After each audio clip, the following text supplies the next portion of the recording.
In this video, we're going to learn how to configure the Slurp'it plugin in Nautobot. So if you have installed the plugin, there's a section appearing here which says Slurp'it, and there are some additional configurations needed to be able to communicate back and forth between Slurp'it and Nautobot. So the way you do that is click on Slurp'it, click on Settings, and from here you have a few options.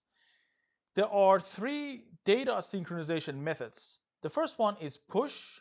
We have also pull, and we have both. With push, data will be pushed from Slurp'it to Nautobot.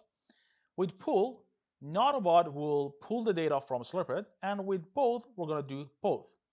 So if I click on push, for example, data will be pushed from Slurp'it.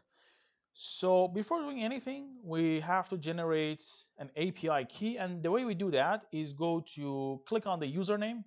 I already have something here. If I click on show, you're gonna see this, and I can actually copy that into my buffer. But if you don't have that already, you click on the username, go to admin, and from here under users you click on tokens, and from here you generate your API key. So I'm going to go back here. I have already copied that into my buffer, and I'm going to go to Slurp'it settings, and under the plugin tab you put in the Nautobot endpoint URL, and you put in the API key. You set the authorization type to Nautobots, make it enable, and you choose which types of data you want to sync with Nautobot. So we are going to push devices, devices configurations and information, data tabs, information or data, IPAM data, interfaces data, and prefixes data. All these, because they are sync, all of that data will be pushed from Slurp'it to Nautobot.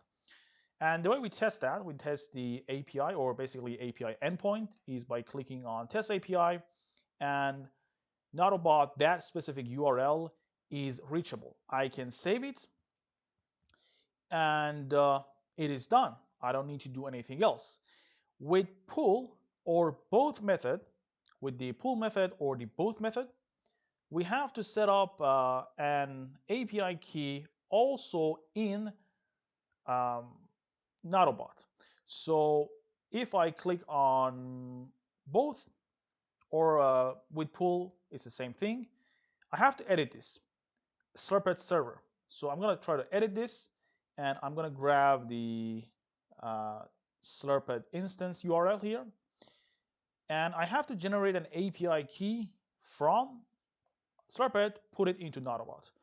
Administrator, API keys. I already have an API key created here, so I'm going to copy that and put it here, save it, and the status is connected. I can also do kind of the same API testing thing with this blue button. I'm going to click on that, and it says tested the connection to the Slurp'it server successfully.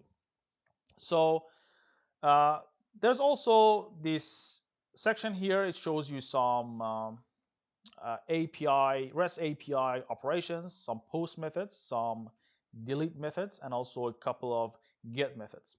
So that concludes this video. I will see you in the next one.